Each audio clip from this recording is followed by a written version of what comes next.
would you please welcome Donald Davis?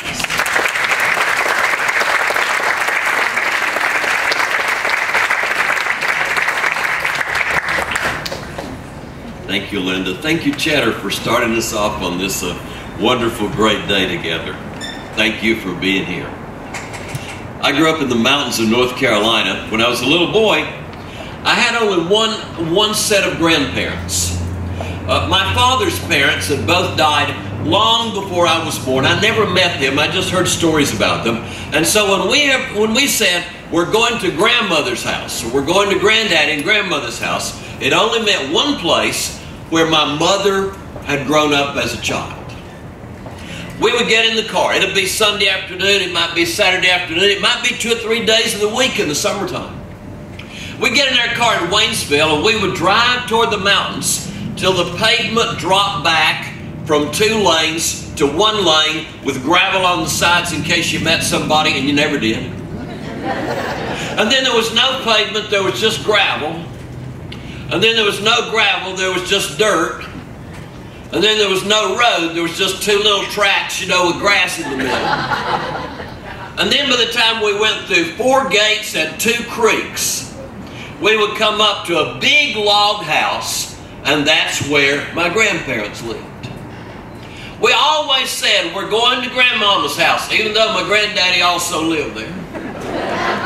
That's about all you need to know about him. That house had been started about 1800. The first version of it was a 1-room log house. And then as the family grew, they built another house beside it with a joined roof line with what they called the dog trot in between, where the dogs could trot through. And the family kept growing, and they closed in both ends of the dog trot, and that made another room in the middle. The family kept growing, and eventually they put a little wing on the back that was a kitchen about 1850 that had in it the very first wood stove in our whole lineage, in addition to a fireplace. And then the final part in 1872, they took off the roof, ran the logs on up, built a set of stairs, and had one big long sleeping loft over the whole front part of the downstairs. And that's the house I knew, where my mother, her 6 little sisters, her 2 eventual little brothers all grew up, and where we would go over and over again. One day we started to get in the car to go out there, and my little brother looked up at my daddy and said, "We're going out to Grandma's house. How come we go out there so much?" My daddy said, "It's because they don't have a telephone. We have to go see if they're dead. Because if they die, they don't have any way to call and tell us." And they would just lie there dead for a week, waiting for somebody to come along and find out. Let's go see if Grandma's dead. And from then on, every time we started that trip, we'd get in the car, my little brother Joe pop up and say, "Let's go see if Grandma's dead. Let's go see. I loved going out there because my grandmother thought I was cute. And when my mama would say, "Don't do that," my grandmother would say, "Lucille, quit being so mean to that sweet child. He is so cute." And she also believed in one basic food group: sugar. She'd make biscuits in the morning, and she'd save little scraps of leftover biscuit dough and roll it out just as thin as you could, and then cover half of it with some homemade applesauce or peach butter or some kind of fruit, put some more sugar and cinnamon on top of it, flip that dough over, pinch it down with a fork around the edges, and fry it in butter. And, you know, the first side soaked up all the butter, so you had to put in more butter to flip it over on the other side. And then we'd eat those with good cold milk. Oh, it was so good, so good. I loved going there. Well, from where their house was, the mountains went up in both directions. Now that land runs right in to the Great Smoky Mountains National Park. And whenever we would go, my little brother and I would always beg my mother. We'd say, "Mama, Mama, Mama, before we go back home, can we climb up to the top of the mountain and see where the sun goes at night? And if we would beg enough, she'd finally give up. But she'd say, I'm going to have to fix me another walking stick before we go because somebody got my other one. And we couldn't leave without her having her walking stick. She would go out in the yard to a big old maple tree and she'd cut off a piece of limb, and the limb had to have a very equal fork in it. And that fork would be trimmed just like that. That end went toward the ground. Because my mama was scared to death of snakes. We'd start up through there, she'd have that stick, it'd be like a blind person going down the street. And all of a sudden she would stop and she would say, see that spot right there? There was one right there, as big as my arm. I would say, when, Mama? She said, when I was about 8 years old. We'd go a little bit more, there was a big flat rock, and that was always a place where she'd say, that rock, that's where two snakes got in a fight. And one of them grabbed the other one by the tail and started to swallow it. And the first one turned around and grabbed the second one by the tail and started to swallow it. And then they went swallowing each other, just getting smaller and just smaller and smaller till they just disappeared. I said, Mama, did you see that? No, but my brothers told me about it. If you listened to her, you would think there'd been a snake on every square foot of that farm in her childhood. And I'm going to tell you, no matter how many times we went out there, I never, ever saw a snake. Well, we kept going. I kept getting older, and my grandmother kept thinking I was cute. And so I still loved to go, and she never ran out of various versions of sugar. And I got to be in the 7th grade. And one day, after a trip to my grandparents' house, I made a very serious mistake. It was Monday, after a weekend at my grandparents', and we'd been to school on Monday, and we got home and sat down for supper, and my mother asked the question she asked every single night of creation. What happened at school today? And I should have given her the standard answer. Nothing. But something got into me. I don't know what it was. And I looked at her and I said, we read about you. She said, what did you say? I said, you asked a question and I answered it. You said, what happened at school today? And I told you, we read about you. She said, how did you read about me at school? I said, because you're in one of our school books. She said, whose class? I said, Mr. Bill Swift.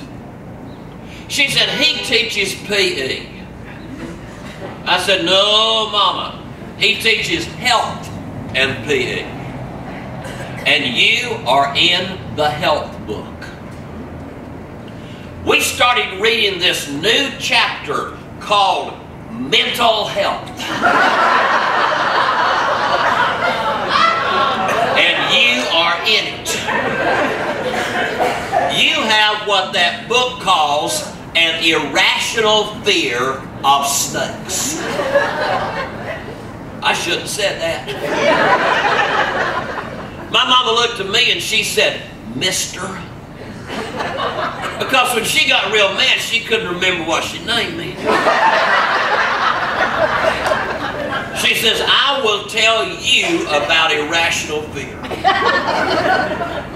Irrational fear is always what the other person has. Because if you are scared of something, it doesn't matter what it is. It makes more sense to you than anything else in the world. And someday, something will teach you about that. 7th grade, you think I listened to a word she said? Of course not. Well, we kept going, and they didn't die. And I got to be 16 years old, and my grandmother still thought I was cute. Of course, she just loses her sight by then. And all of a sudden, the entire world changed. Now, I know you used to do it sooner than we did in South Carolina, but now we're all about the same. You know, in North Carolina, even when you used to go when you were 14 in South Carolina, we didn't get to go till we were 16. You know, not the year, but the day you turned 16 years old. That very day, you do three things. You go to the Division of Motor Vehicles. You turn in your brain, and they give you a driver's license. Because if you're a teenager and a new driver's license, you're not going to use your brain for a whole long time after that. They keep those brains in a cabinet down there at the Division of Motor Vehicles till the next time you're going to need it, which is about a week after you get married.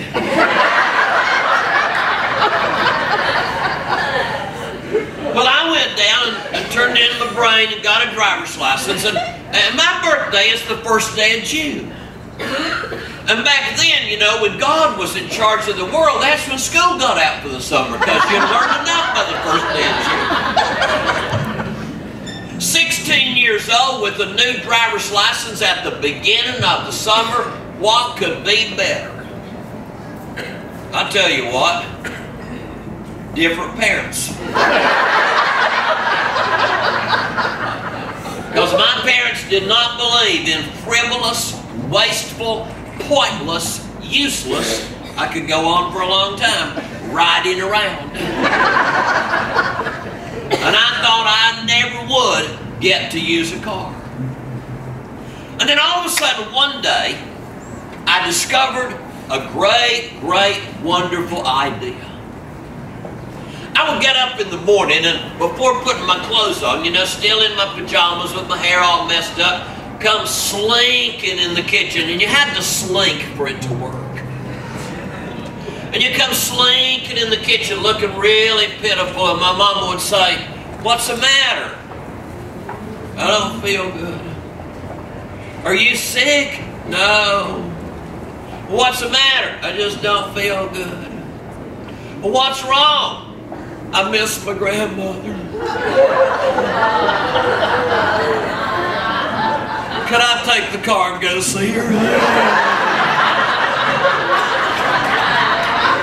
And here would come the keys every time.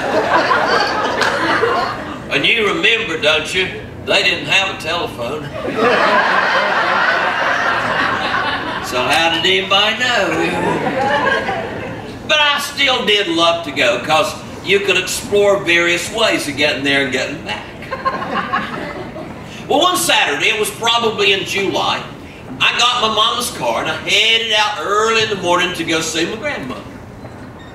We got out there and we ate sugar for the whole morning, and then I was getting ready to leave, and all of a sudden my granddaddy came in the house and he said, "Don't go yet, go for a little walk with me. I'm going to walk up around the barn and check on those little apple trees I put out in the wintertime and see how they're doing. Come on, go with me." And then I figured out why he wanted me to go, so I could carry a bag of fertilizer he didn't want to carry. Well, we went on that little walk, and then we were coming back down this little dirt, it wasn't a road, it was just a little, you know, sort of path from the barn to the house. When all of a sudden,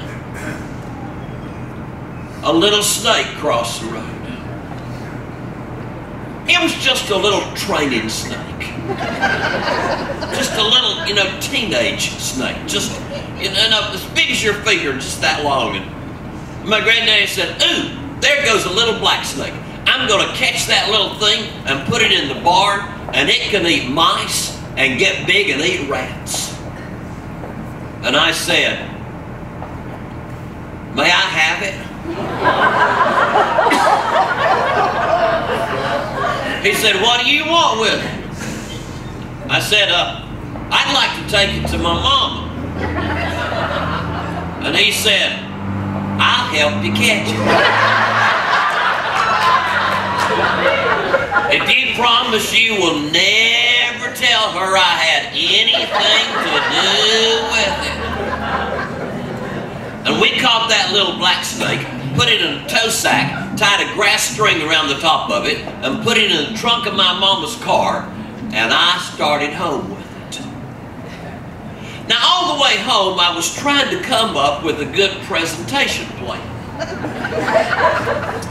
See, I actually did not even want to get credit for it. I just wanted to see her enjoy the snake. And when I got home, I hadn't figured that all out yet, so I went inside to think about it, and in a little while I thought, now I left my snake out there in the car, it might get too hot, I better go put that sack under a bush in the shade somewhere till I figure this out. And I went back out to that car, opened the trunk, and there was a flat, empty tow sack with the string wiggled off of the end of it. The snake was gone. I got the broom, poked the broomstick all over the trunk of that car, round in every little corner, no snake. Got under the car, crawled up and down, over the wheel wells, behind the rocker pedals, no snake. Inside the car, under the seats, up under the dashboard, no. Open the engine hood. The snake was gone. Too bad. Well, since I was 16 years old, in about 15 minutes, I forgot all about it. About 2 days passed, and it was time to go see if my grandmother was dead. Now, on this day, my mama was going, and I was going, and my little brother Joe was going, but my daddy thought of something he needed to do. He was good at that. We went out early in the morning, and we stayed all morning. We even stayed through dinner time there in the middle of the day. Then we loaded up in the car to leave, and by now it had warmed up a lot from the morning. It was 16 miles back into Waynesville from Pines Creek. And we got about halfway back, and we came to this section of the road that back then everybody called the Narrows. It was where that road curved in and out, high above curves in the Pigeon River. When right in the middle of those curves, I saw that snake. That car had one long defroster vent that went all the way along the base of the windshield.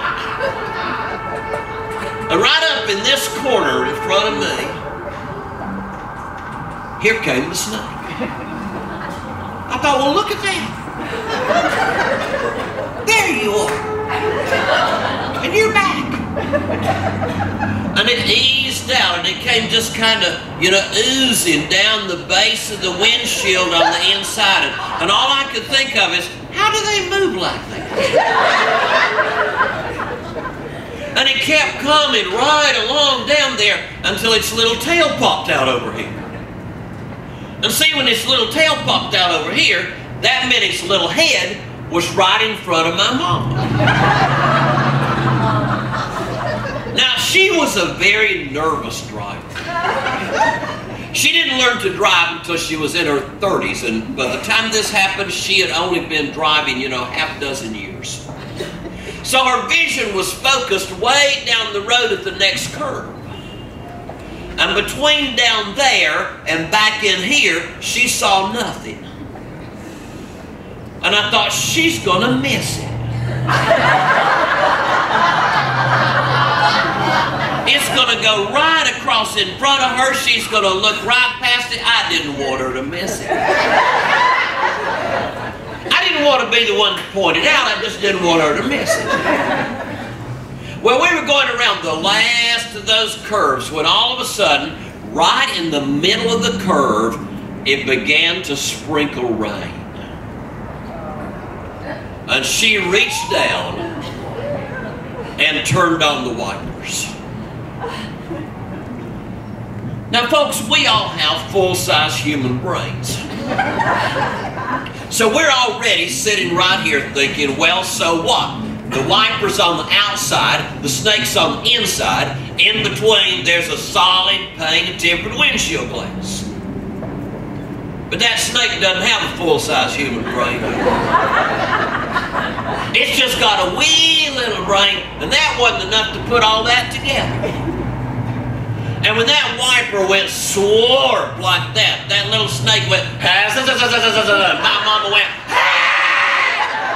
and it did not matter where the road went because she was not going there. That car went in a straight line right off the side of the road. It stood on its nose in the ditch, and my mama slung open the door and abandoned her children. She cleared the middle of the road in the first jump. She crossed the fence in the next jump. She was running up through Mr. Albert McCracken's tobacco patch, and she had lost her punctuation. Run, there's a snake in the car, get out of the car now, run, don't stop there, don't just sit there and go, run, don't just sit there. My little brother's coming up over the back seat, what's happening, We just watched that little snake drop out the door and go on home. Well, she got herself turned around, and here she came back, and she's still going, run, there's a snake in the car, go out the other side, run. She got almost back to the car, and I made a serious mistake. I laughed at her. And she pulled a loaded finger on me.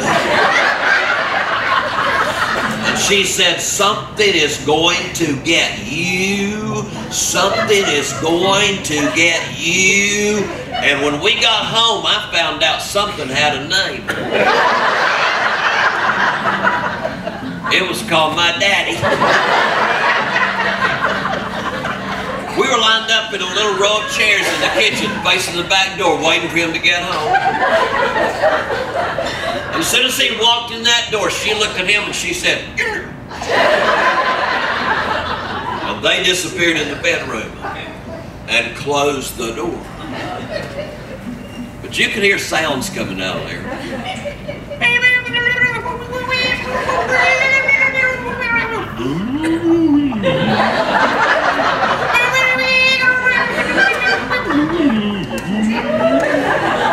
All of a sudden, he came out of that room. He said, "Let's go in your room, quick."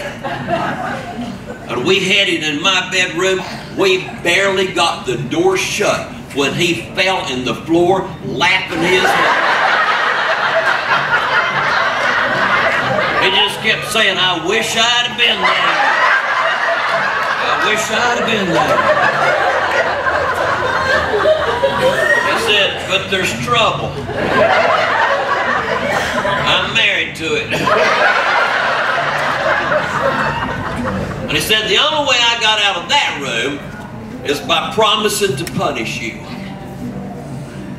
He said, "But if you listen carefully, we might have a good deal." He held out his hand and he said, "Give me your driver's license." No, not that, no. He said, "Give it to me and then listen carefully." I handed it over. He said, "I promised your mother that I would punish you by taking your new driver's license away from you one day for every inch long the snake was." Now, you tell me how long it was. You ever get too smart for your own good? I said, "Well, that's a very interesting idea, but I can't use the word long with respect to that snake. I can only tell you how short it was. In fact, that snake was so short, it would probably take a special instrument to measure it because it probably had negative inverted length. In fact, I don't even think it was a snake. I think it was just a shadow on the windshield. I cannot honestly say how long the snake was." He said, "You didn't listen, did you?" He said, your mother agreed that I could ask you first. But she said that if you did not know how long it was, she clearly did. And that's how I lost my driver's license. 72 days. Because my mama swore the snake was 6 feet long. Well, eventually she did get even. Because later on, when my buddies and I begged her to use the car to go see a movie, and she found out that the movie we wanted to go see was Alfred Hitchcock's Psycho, we didn't see the little grin on her face when she said, boys, go see the movie. And that's when we learned about irrational fear. Found out she was right all the time.